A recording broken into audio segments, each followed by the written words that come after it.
Salve, torcida corintiana! Vamos estar falando aí do nosso querido professor aí, Vanderlei Luxemburgo, 11 jogos de invencibilidade à frente aí do Timão.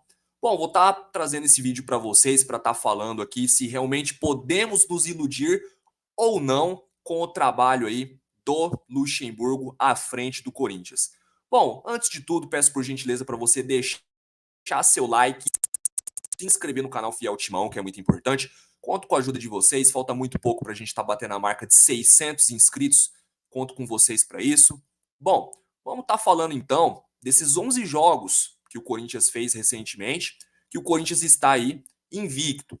São 8 vitórias para o Corinthians, 3 empates e nenhuma derrota.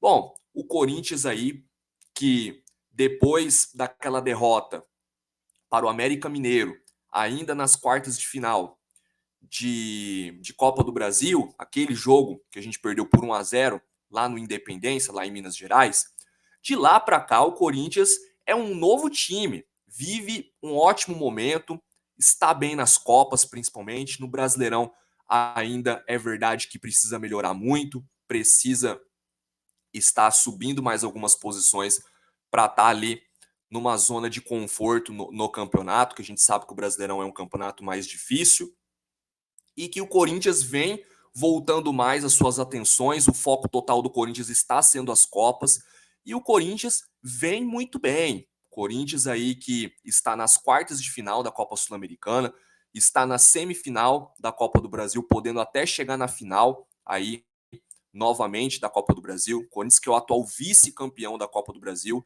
e tenta mais uma vez chegar à final. E o Vanderlei Luxemburgo, nos últimos 11 jogos, aí vem colecionando aí ótimos resultados. Os números falam por si só, pessoas mentem, números não. E contra fatos não há argumentos. A gente tem que admitir que o Luxemburgo vem tirando aí um bom aproveitamento desse time do Corinthians recentemente. Se o desempenho está deixando um pouco a desejar, os resultados, que são o mais importante, pelo menos estão vindo. Bom, aqui eu resolvi trazer esse vídeo para vocês para estar falando um pouquinho de resultado e também um pouco de desempenho, porque afinal uma coisa liga a outra. Para você conseguir resultado, você tem que ter pelo menos um pouco de desempenho. E o Corinthians aí em algumas partidas é verdade que vem oscilando, vem deixando a desejar aí no seu desempenho em campo, mas ainda assim o Corinthians está conseguindo bons resultados, né? Vamos lá. Vamos primeiro pelas vitórias. Corinthians aí dessas 8 vitórias aí que conquistou contra Atlético Mineiro pelo Brasileirão, jogo por 1-0 aí do Corinthians. Universitário aí que o Corinthians acabou ganhando a partida, né? As duas, né? Diga-se de passagem, né? E o Corinthians aí jogando com a molecada, né? Com o sub-20 aí, para estar eliminando o Universitário do Peru. Isso aí falando agora de Copa Sul-Americana. Contra o América Mineiro, o Corinthians perdeu o jogo da ida por 1-0, jogando muito mal, jogando péssimo. E o Corinthians na volta que conseguiu fazer o 3-2, acabou indo para os pênaltis, e o Corinthians nos pênaltis eliminou o América Mineiro, né? Aí o Corinthians, na verdade, tendo feito um bom jogo ofensivamente, mas deixou a desejar defensivamente. A gente vai falar também aqui nesse vídeo um pouco do que o Corinthians vem apresentando defensivamente aí nesse Brasileirão. E também nas Copas, tá? São Paulo. São Paulo aí que o Corinthians aí abriu boa vantagem, né? Jogando em Itaquera, ganhou o jogo da ida na Copa do Brasil aí por 2-1, com 2 gols do Renato Augusto. Contra o Vasco, fez o que tinha que fazer, ganhou, né? Ganhou bem aí com a autoridade da equipe do Vasco, né? O Vasco aí, uma das piores equipes do Brasileirão, o Corinthians jogando em casa, mesmo que sem torcida, mas tinha que ganhar do Vasco e venceu, mas ainda assim acabou tomando um gol do Vasco. Contra o News Old Boys, Corinthians aí que fez uma boa partida, o jogo da ida, né? Acabou ganhando de virada do News Old Boys aí por 2-1 e fez um jogo feio, né? Jogou com o regulamento de baixo do braço, jogou pelo empate, aí jogando na Argentina, né? Acabou segurando o News Old Boys aí por um placar de 0-0, né? Mas no fim das contas o Corinthians até que não tomou grandes sustos contra aí o News Old Boys, né? Que é uma equipe fraca aí do futebol argentino. Até achei que o News Old Boys poderia dar mais trabalho para o Corinthians, mas o Corinthians acabou passando aí, aqui já jogando com um time misto, né? Aqui não era apenas o sub-20, né? E o último jogo aí contra o Curitiba, né? Que acabou o Corinthians aí tendo alguns sustos, né, ali no primeiro tempo, feito um primeiro tempo horroroso, né? Acabou tomando ali um sufoco até em alguns momentos do Curitiba, mas conseguiu fazer um segundo tempo perfeito, acabou vencendo de virada por 3-1 o Curitiba, né? Que era outro jogo que era obrigação o Corinthians vencer. Assim como o Vasco, o Corinthians tinha que vencer o Curitiba também. São duas equipes que estão mal no Brasileirão. Foram 2 jogos que o Corinthians jogou em casa, então o Corinthians fez o dever de casa, mas ainda assim tomou gol do Vasco e também do Curitiba. Os 3 empates aí acabaram sendo aí contra o Bahia, contra o Internacional e contra o News Old Boys, né? O jogo que eu falei agora há pouco por 0-0, o Corinthians entrou para empatar mesmo, né? Para segurar o resultado. Contra o Internacional, gente, foi um jogo que o Corinthians vacilou. Poderia ter saído com vitória, então em vez de 8 vitórias, poderia ter sido 9 vitórias. Mas enfim, né? Erros individuais ali, de Gil, de Cássio, de Fábio Santos, enfim, acabaram custando caro. Que já já eu vou finalizar esse vídeo falando sobre principalmente a defesa do Corinthians.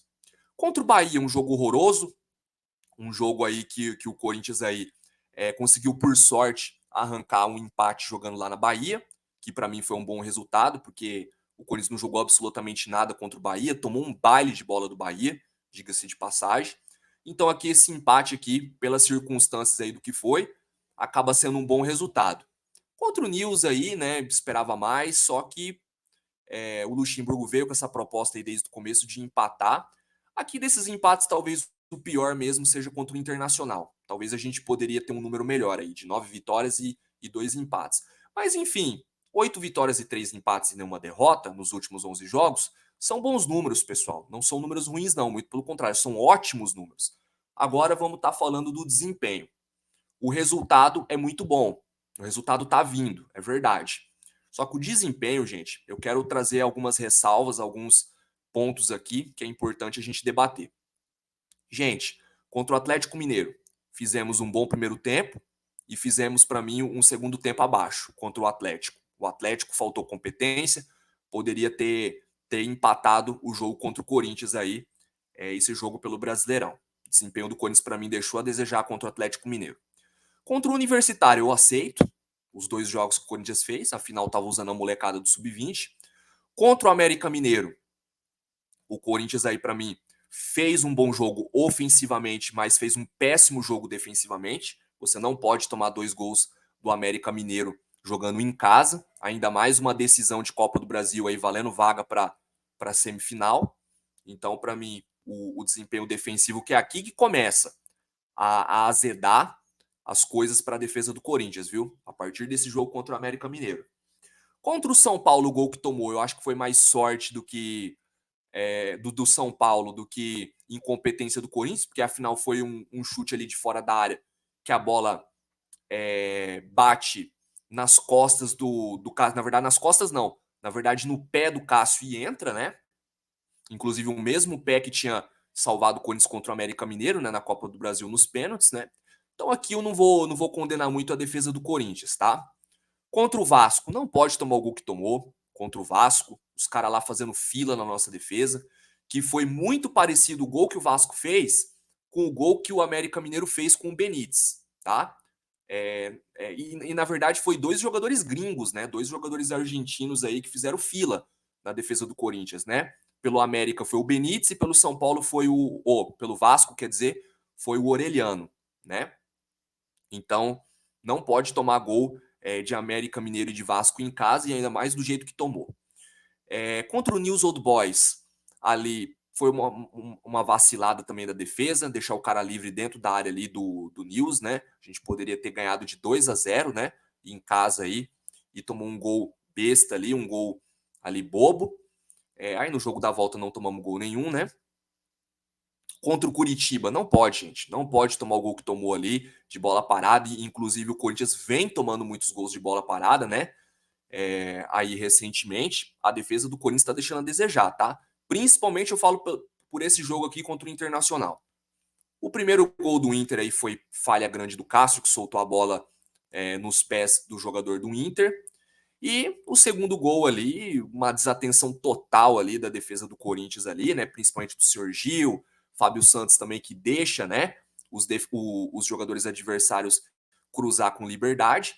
Então, assim, pessoal, não pode o Corinthians estar tomando os gols que vem tomando, né? A defesa anda muito desligada, anda muito mal abaixo. Não dá, gente, não dá para tomar os gols que vem tomando, entendeu? Então era isso que eu queria dizer para vocês em relação aí ao Corinthians aí, o desempenho, tá? E ainda assim o Corinthians é um time muito dependente de Renato Augusto. Então vamos precisar muito ainda do Renato Augusto esse ano. Torço muito para o Rojas se recuperar muito bem de lesão, que vamos precisar demais do Rojas também, né? Vamos precisar do Gabriel Moscardo de volta aí para ver se melhora um pouquinho esse poder defensivo do Corinthians. Vamos torcer para o Lucas Veríssimo jogar o mais rápido possível para ajudar na defesa também. Quem sabe o Murilo aí ficar até o final do ano, pelo menos, porque a defesa do Corinthians está falhando, está deixando a desejar, vem tomando muitos gols aí recentemente contra times fracos, vem tomando muitos gols bobos, gols aí que a defesa tá vacilando muito.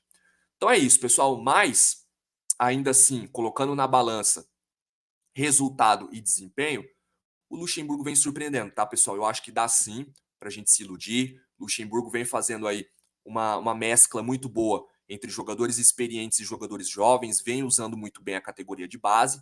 É verdade que comete algumas teimosias, né, alguns erros aí feios aí, principalmente no início do jogo, escalando errado o time, né? E depois tem que vir consertar aí no intervalo, né? No segundo tempo. Mas o Luxemburgo ele vem mais acertando do que errando para mim, tá? O Luxemburgo para mim vem mais me surpreendendo positivamente do que negativamente. Ainda tem muita coisa para arrumar. Até final do ano tem chão aí. Acredito que o Luxemburgo possa evoluir, possa melhorar mais e mais. Mas só que contra fatos não é argumentos, gente. O Corinthians vive um bom momento, 11 jogos de invencibilidade, e eu não me apego só a esses 11 jogos de invencibilidade. O que eu venho analisando do Corinthians, eu acho que o Corinthians está mais acertando do que errando. É verdade que erra muito ainda em muita coisa boba aí que dá para arrumar. Mas eu acredito que o Luxemburgo já percebeu o que vem acontecendo. Eu acredito que o Luxemburgo, aí pela experiência que tem, vai acertar ainda mais esse time do Corinthians, né? E outra, né, gente? O Luxemburgo aí perdeu o seu principal jogador aí, que era o Roger Guedes. Então também a gente tem que dar aí um voto de confiança aí, tem que ter um pouco de paciência com o Luxemburgo para ele poder achar uma nova maneira do Corinthians jogar sem aí o principal jogador que ele tinha, né? O seu artilheiro aí, o seu goleador, a sua referência ali no ataque. Mas ainda assim o Luxemburgo vem se virando muito bem. E outro detalhe, para a gente finalizar o vídeo aqui, Duílio Monteiro Alves aí não deu um jogador aí pro Luxemburgo para substituir o Roger Guedes, né? Não contratou mais jogadores. Só deu apenas 2 contratações para o Luxemburgo nessa janela. O Rojas, que é um ótimo jogador, e o Lucas Veríssimo aí, que é um ótimo zagueiro, mas que ninguém sabe se vai dar certo ou não, porque veio aí voltando de lesão. Então, temos que também ter um pouco de paciência com o Luxemburgo aí. Temos que também, às vezes, passar um pano para ele, sim. Porque, afinal, pegou esse elenco aí fraco do Corinthians aí, que para mim o elenco do Corinthians é fraco, é limitado. E ainda assim o Luxemburgo consegue aí fazer um omelete sem ovos aí. Consegue tirar aí um bom futebol ainda do Corinthians, né? Consegue ainda fazer um trabalho digno e honesto aí. E consegue fazer esse time do Corinthians jogar. Né? É verdade que começou péssimo no Corinthians, mas que agora se reencontrou. O Corinthians vem muito bem. Então, sim, pessoal, eu acredito que dá sim para se iludir com o trabalho do Luxemburgo, ainda mais se ele parar com as teimosias e corrigir esses erros defensivos aí, né? Parar com certas teimosias, como insistir em Sr. Gil, em Sr. Fábio Santos, né? Entre outros jogadores aí. Mas queria saber de você, torcedor corintiano. Deixa aí nos comentários aí a sua opinião, se você está gostando do trabalho do Vanderlei Luxemburgo, se você acredita que o Vanderlei Luxemburgo pode aí, quem sabe, conquistar alguma coisa aí grande esse ano de 2023 à frente do Corinthians. Se inscreva no canal Fiel Timão, deixa seu like, ativa o sino das notificações aí para não perder nenhum conteúdo, compartilhe o Fiel Timão aí com todos. É isso, pessoal. Até mais.